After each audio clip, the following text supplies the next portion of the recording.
저희 어느덧 이 선풍기를 거두고 따뜻한 난로나 난방기 앞에 이제 가고 싶은 계절이 왔습니다. 이때 줌이면 여러분 잘 알다시피 고등학교 3학년 학생들 이제껏 공부했던 이 결실의 시간이 이제 수능 시험을 앞두고 있죠. 학부모님들도 뭐 가슴이 두근거릴 것이고요.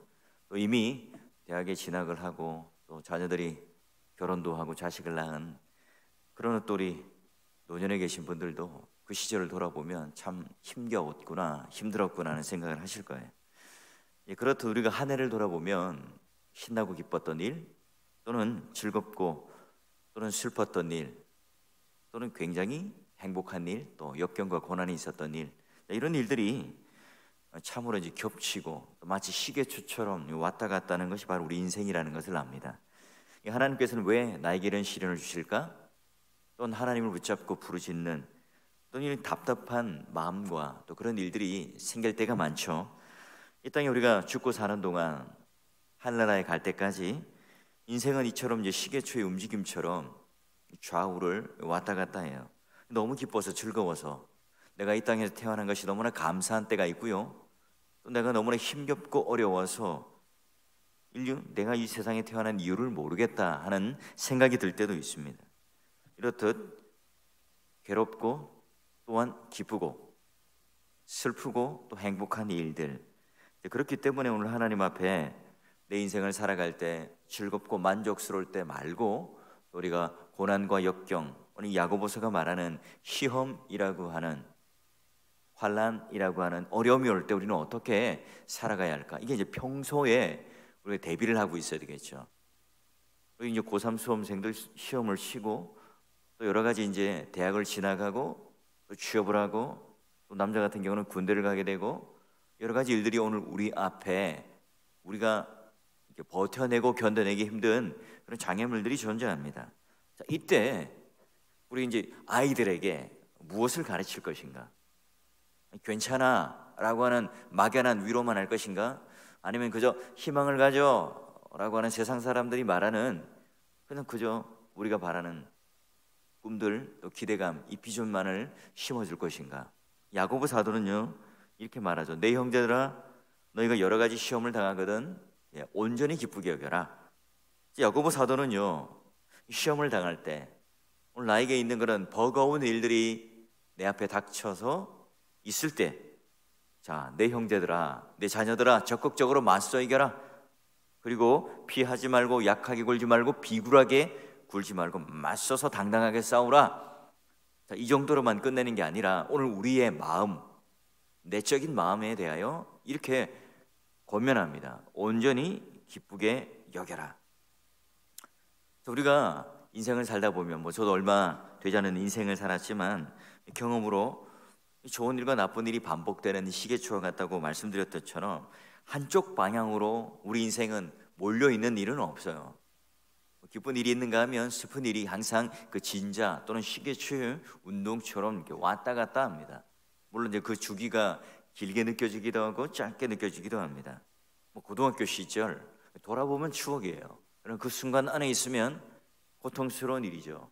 시험을 치고 공부하고 시험을 치고 공부하고 학교 가야 되고 또 정해진 이 규율 속에 살아야 된다는 것이 쉽지 않은 일입니다. 군대 가서 우리가 또 제대하는 일 돌아보면 또 추억이고 또 우리가 마치 이렇게 만용을 부리듯 그 당시 있었던 일들을 좀 부풀려서 이야기하고 자랑하겠지만 그러나 뭐 신검을 받고 신병 교육대에 들어가서 또 하나 뭐 계급을 딱 하나씩 올라가며 병장으로 제대하기까지가 이 만만치 않은 일들이거든요. 다시 그 시절로 돌아가세요 하면 대부분이 아니요 지금 이 순간 머무르겠습니다 하는 분들이 많습니다. 고통을 지나가는 순간 또 그런 어려운 역경을 지나가는 순간 야 이거 어떻게 끝내지? 이거 어떻게 고난을 이겨낼 수 있을까? 이 힘든 과정을 내가 어떻게 지나갈 수 있을까?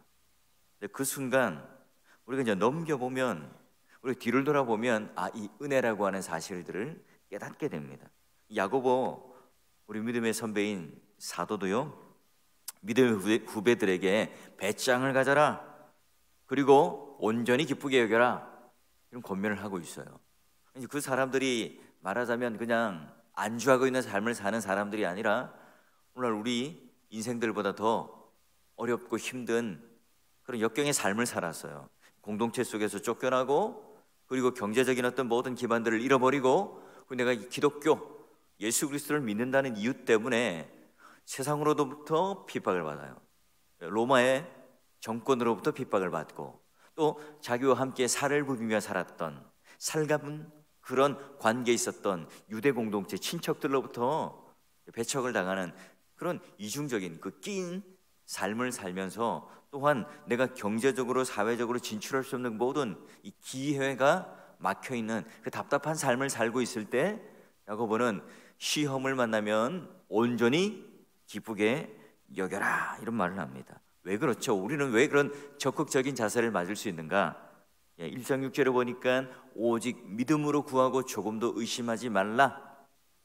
오늘 우리가 바로 믿음이라고 하는 하나님께서 우리에게 주신 그 은혜의 선물, 이걸 가지고 구할 수 있고 의심하지 않고 흔들리지 않고 요동하지 않는 그런 삶을 살 수 있다는 거죠. 물론 우리 환경은 아직도 창수가 나고 비바람이 치고 그런 흔들리는, 요동하는 그런 환경 속에 있을 수 있지만, 오늘 그러나 우리의 마음은 마치 요동하지 않는, 흔들리지 않는, 의심하지 않는, 왜요?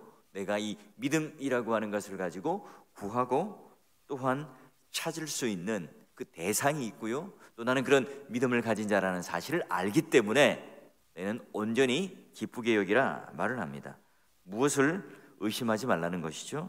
내가 이 어려운 시절에, 내가 이 고난과 역경과 환난을 통과하는 그 순간에 내가 그것을 만들어내고 이겨내고 극복해낸 것이 아니라, 하나님께서 오늘 내 손을 잡아주시고 그 환난 속에서도 하나님 나를 버리지 않으시고 붙잡고 도와주시고 지금 여기까지, 이 순간까지 함께 동행해 오셨다, 이런 믿음을 가질 때 내가 이 시험을 만나도 온전히 기쁘게 여길 수 있다는 거예요. 그러면 이때 그냥 막막하게 우리는 그냥 하나님은 막연히 나를 도와주시는 분이고 나와 함께 하시는 분이니까 그냥 그런 막연한 믿음만을 오늘 우리들에게 요구하는 게 아니지요. 자, 이런 상황에 닥치면 이제 우리 하나님께 뭘 구하라? 자, 보니까 너희 중에 누구든지 지혜가 부족하거든 모든 사람에게 후히 주시고 꾸짖지 아니하시는 하나님께 구하라, 그리하면 주시리라. 자, 우리가 맞서서 배짱만 가지면 되는 게 아니에요. 막연한 어떤 우리 비전과 희망을 가진다고 되는 것도 아니라, 바로 그 순간에 하나님께 지혜를 구하라. 그 순간 지혜가 필요하다는 이유 뭐죠? 내가 바로 이것을 이겨낼 수 있는 그 순간마다 선택하고 또 걸음을 걸어가는데 반드시 하나님의 지혜가 필요하다는 겁니다. 그 지혜는 우리가 알다시피 중간고사, 기말고사 또는 쪽지 시험을 치르기 위해서 공부하는 그런 참고서나, 또는 세상의 어떤 철학이나 또 세상의 어떤 지식과 상식을 담아놓은 그런 백과사전을 보면서 생기는 게 아니에요. 세상적인 지식이 많이 쌓인다고 여러분 내가 좋은 대학에 진학했다고, 내가 학위가 높다고, 내가 그런 아주 그런 학문적인 높은 업적을 쌓았다고 이 지혜를 구비하고 있는 게 아니에요. 얼마든지 내가 세상 지식은 많이 쌓을 수 있지만 오늘 하나님께서 원하시고 기뻐하시고 또한 하나님께서 의도하시는 그 뜻대로 붙잡고 살아갈 수 없을 수도 있는 거예요. 내가 아무리 세상적인 것을 구비하더라도 오늘 관계의 깨어짐, 또는 내가 내 인생은 그만큼 그런 수많은 업적들로 자랑할 수 있겠지만, 그러나 오늘 하나님께서 원하는 그 열매의 삶들이 없는 가난한 인생을 살아간다는 것은 바로 이런 하나님께서 우리에게 주시는 지혜, 하늘로부터 오는 지혜가 없을 수 있는 겁니다. 우리 믿음의 세대 또는 우리 믿음의 선배들인 어머님, 아버님, 시골에서 초등학교 겨우 나오신 분들일지라도요, 하나님 앞에 늘 지혜를 구하시는 분들이었기 때문에 아무리 내가 좋은 대학을 졸업하고 대학원을 졸업하고 학위가 있더라도 꼭 그런 어머님, 아버님께 묻게 되죠. 문제가 생기면 찾아가게 되어 있습니다. 여러분, 우리 청소년들 또는 우리 대학생들, 이 지혜를 구하는 자, 이 지혜를 누가 주시는가? 여러분, 이거 붙들면요 우리 인생은 바른 길을 걸어가게 되어 있습니다. 우리가 이제 고등학교 때부터 세상의 어떤 지식에 파묻히죠. 얼마나 열심히 공부하면 내가 수능 시험에 높은 점수를 얻을까? 내가 대학을 가서도 방학 때나 또는 방학이 아닐 때는 학기 중에는 할 것 없이 어떻게 하면 내가 취업을 하고 성공할까? 그런 지혜를 쫓는 것이 아니라 세상의 지식을 많이 쌓기 위하여 많은 노력들을 해요. 그러다 보니 점점점 내가 세상의 지식은 쌓아갈수록 하나님의 그 지혜는 상대적으로 줄어들게 되고, 그러므로 말미암아 뭔가 내가 많이 한 것 같은데, 내가 뭔가 스펙도 그렇고 내가 뭔가 많이 구비한 것 같은데 갈수록 왜 위축되는 느낌들, 자신감이 없고 내 세상에 이겨 헤쳐나갈 그런 힘들과 그런 마음의 여유들은 왜 점점 줄어져 가는 것만 같을까요? 여러분, 이 지혜를 누가 주시는가? 어디서 얻을 수 있는가? 야고보 사도는 분명히 말합니다. 너희들이 시험을 만나면 온전히 기쁘게 여길 수 있는데 그 이유가 우리가 뭔가 정신이 나갔거나 뭔가 그냥 우리가 막연하게 희망을 가지는 생각들을 가지기 때문에 기쁨이 샘솟는 것이 아니라 후히 주시고 꾸짖지 아니하시는 그 하나님께서 오늘 우리들에게 그 일상의 삶, 누구나 볼 때에 일상적이고 평범한 것 같지만 그러나 한순간 한 걸음 걸어올 때마다 하나님께서 나와 함께 하시고 그 삶을 헤쳐나가는데 하나님께 주신 이 지혜로 내가 감당할 때에 담대함이 생기죠. 기쁨이 생깁니다. 내 마음속에 만족이 생기고 세상 사람들과 함께 있을 때도 위축되는 마음이 없죠. 세상에 있는 어떤 높은 지위를 가진 사람일지라도, 어떤 나와 함께 견주어서 여러 가지 뛰어난 그런 세상적인 것들을 구비할지라도 우리는 거기에 주눅들거나 위축되지가 않습니다. 그러니 세 번째로, 우리가 이런 당하고 있는 어려움과 환난 속에서도 이런 시련이 우리에게 그 인내라고 하는 것을 만들어내셔서, 말하자면 그런 면역력, 그걸 이겨낼 수 있는 그런 항상성, 이런 것들이 오늘 우리의 모습을, 그런 우리의 삶 속에 하나님의 사랑을 담고 있다는 그 인내라고 하는 그런 하나의 모습 속에 하나님의 사랑이 아주 이렇게 뭉쳐져서 우리 가운데 담겨 있다는 사실을 환난 또는 시험 가운데 확인하게 되죠. 이제 편안할 때, 평온할 때 잘 보이지 않던 것들이, 그런 것들이 이제 세상의 어떤 그런 나에게 있는 그런 이기기 힘든 또는 내가 버거운 그런 인생 속에 있을 때 그런 것을 인내로 내가 하나님과 함께 동행하며 버텨나갈 때에 오늘 하나님의 사랑이 이거구나 하는 것을 더 절실하게, 더 깊이 깨닫게 되는 거예요. 우리 눈에서 눈물 나게 하는 이 고통 속에는 항상 하나님의 사랑이 더 깊이 배어 있다는 사실들, 친구의 따돌림, 사업의 실패, 또 여러 가지 그런 어려움 속에 모두가 다 떠나가는 것 같고 나 홀로 남아있는 것 같은 그 순간에 오늘 하나님께서 여러분을 향한, 또 나를 향한 이 사랑이 독점적으로 나에게 붙들고 누릴 수 있는 그 놀라운 은혜가 더 내가 깊이 있게, 더 넓게, 더 현실적이고 더 체감적으로 깨닫게 되는 놀라운 은혜가 있다는 사실 때문에 온전히 기뻐할 수 있다는 거예요. 그 나바우족의 부정이라고 하는, 그 예전에 한 번쯤은 들어봤을 예화일 거예요. 미국 인디언 가운데 우리 몇 해 전에도 우리가 그쪽에 방문한 적이 있죠. 나바오라는 부족이 있어요. 이 부족은 남자아이가 만 13세, 우리 나이로 이제 중학교 한 2학년 정도 되면 성인식, 독특한 성인식을 치른답니다. 자, 일찌감치 이제 독특한 성인식을 치르는 게 뭐냐면, 이제 만 13세가 되면 깊은 계곡으로 들어간대요. 아버지와 아들이 딱 들어가면 밤이 딱 되면 아버지는 떠나버린다는 거죠. 자, 그러면 사나운 맹수라든지 또 어떤 어려움이 있을지 모르니까 소녀는 홀로 이제 밤 이슬을 맞으면서 지내요. 얼마나 섬뜩한 일입니까?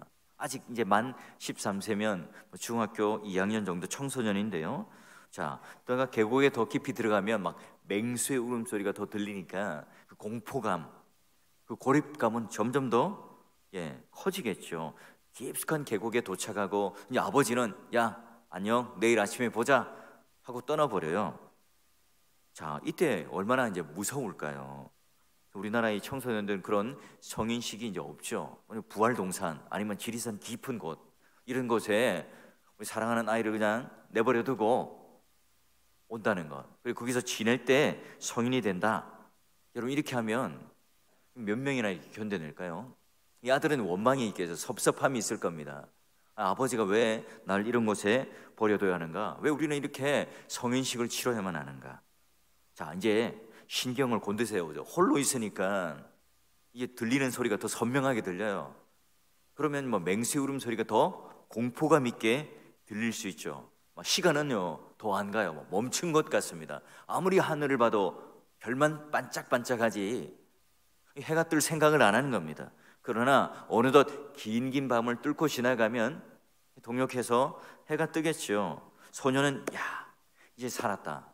내가 죽지 않고 살았구나. 기쁨의 탄성을 지르면서 이제 짐을 정리하기 시작합니다. 이때쯤 아버지가 나타나요.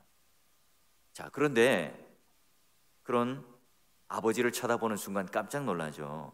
무심하게 돌아갔던 이 아버지가, 등을 돌리며 돌아갔던 아버지가 그곳을 떠난 것이 아니라 한 20여 미터 떨어진 곳에서 자기를 지켜보고 있었다는 사실을 그때서야 깨닫습니다. 그냥 가만히 있었나요?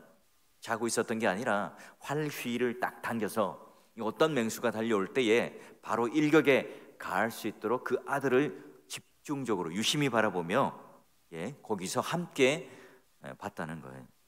이게 이제 바로 이 아버지가 그 아들을 향하여 가지고 있었던 시선이었고요. 이 아들은 그 순간은 아버지를 느끼지 못했어요. 아버지가 없었던 게 아니라 아버지가 내와 함께 한다는 사실들을 몰랐던 것뿐이죠. 이 아이들에게 자전거를 가르쳐 본 부모님은 알 겁니다. 이 아이를 딱 잡고 페달을 밟을 때 균형감을 가지고 이렇게 쓰러지지 않을 때까지 끝까지 잡아주다가 어느새 놓죠. 이제 어느 정도 이제 넘어지지 않겠다 놓으면 이 아이는 뭐래요? 아빠, 절대 놓으면 안 돼요. 뒤에 그 자전거 놓으시면 안 돼요. 라고 하지만 사실은 그가 스스로 홀로 걸어가고 있죠. 그러나 그 아버지는요, 계속해서 그 아들을 주시하고 그 뒤를 따라가고 있어요. 마찬가지예요. 우리가 이제 크리스찬으로 우리 청소년들이, 우리 대학생들이 진짜 성인식을 치러낸다는 게 뭘까요? 바로 이와 같이 하나님께서 나를 지켜보시고 나와 동행하신다는 그 아버지를 느끼는, 그 아버지를 인식하는, 그 하나님을 인격적으로 만난가? 이런 제대로 된 성인식이 오늘 나에게 있는가? 이게 바로 내가 예수 믿는 사람으로서 어른이 되느냐 어린 아이가 되느냐 하는 그 기로에 서 있는 겁니다. 우리가 하나님 앞에 이런 수많은 연단과 훈련을 받는 순간 내가 그런 하나님을 만나지 못하고 그런 내가 인내 속에서 하나님께서 나에게 주시는 그 사랑을 깨닫지 못한다면 그 하나님은 여전히 우리의 아버지가 아니라 아저씨죠. 옆집 아저씨일 뿐입니다. 뭔가 먼 곳에 있는, 종교적으로 어떤 뭔가 두려움의 대상이 될 뿐이고, 뭔가 오늘 나에게 있어서 어릴 때부터 내가 익숙했던 그런 종교적인 관습 속에 있는 하나의 대상일 뿐이에요. 아무도 나를 해할 수 없다. 나는 이 깊은 밤 속에서도 나 홀로 있었던 것이 아니라 하나님께서 나를 지켜보시고 활휘를 당겨서 맹수와 원수들이 나를 해칠 때 일격에 가할 수 있는 그 지근거리에서 나를 지켜보시고 동행하시고 임마누엘 하셨던 하나님이다.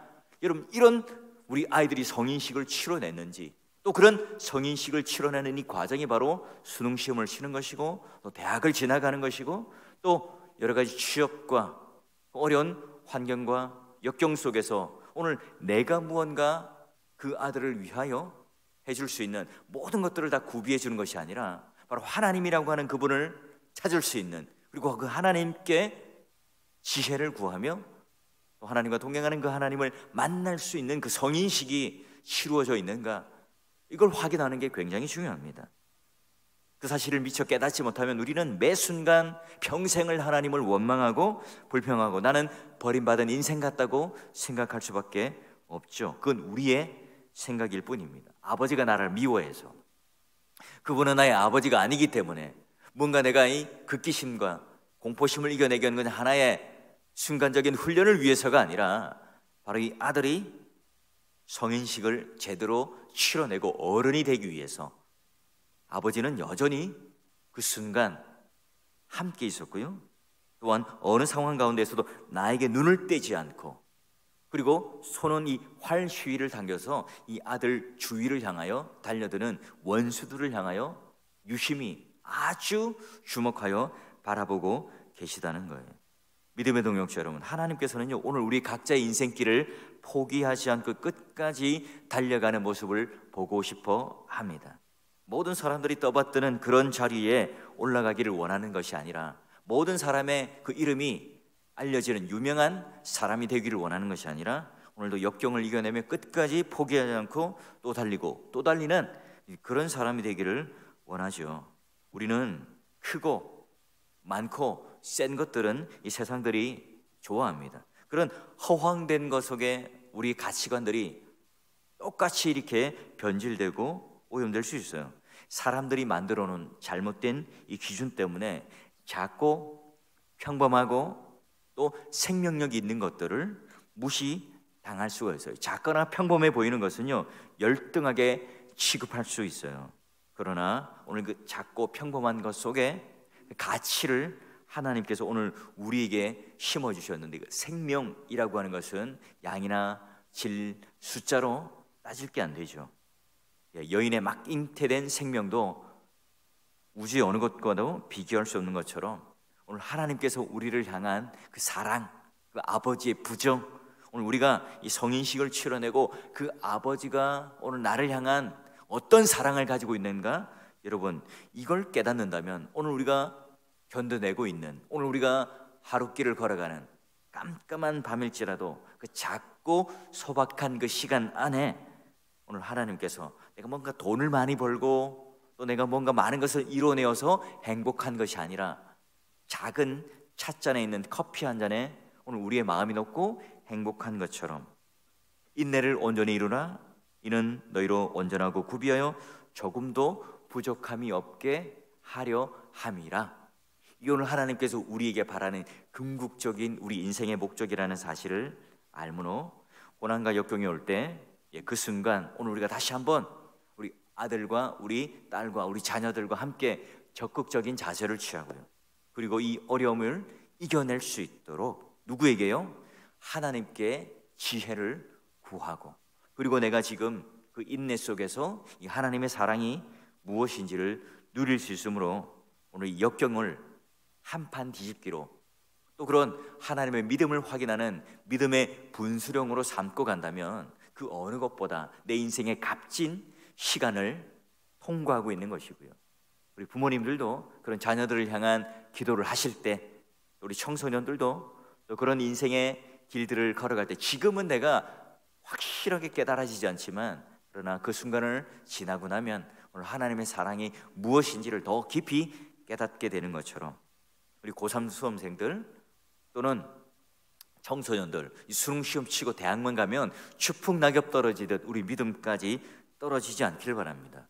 우리 믿음의 선배들이 시험을 얼마나 잘 치고 얼마나 좋은 대학을 갔는가, 여러분 이걸 위해 우리가 기도하는 것이 아니라 이들이 이 믿음의 역경을 잘 이겨내어서 제대로 된 성인식을 치러내어서 이 역경을 한판 뒤집기로 다시 한번 승리함으로, 우리 사울교회 우리 믿음의 자녀들은 오히려 수능을 치고 대학을 지나가고 또 이 젊은이가 될수록 또 믿음이 성장하고 또 견고해지는 그런 믿음의 자녀들이 될 수 있도록 여러분 이 시간 함께 뜨겁게 기도해 주시고, 이 시간 오늘 나를 향한 기도보다는 그런 믿음의 자녀를 향한 기도, 또 우리 언약의 자손들을 향한 이 기도를 통하여 더욱더 이 사월교회가 젊은이들 다음 세대가 튼튼해지는, 믿음으로 견고해지는 그런 세대가 될 수 있기를 주의 이름으로 축원합니다.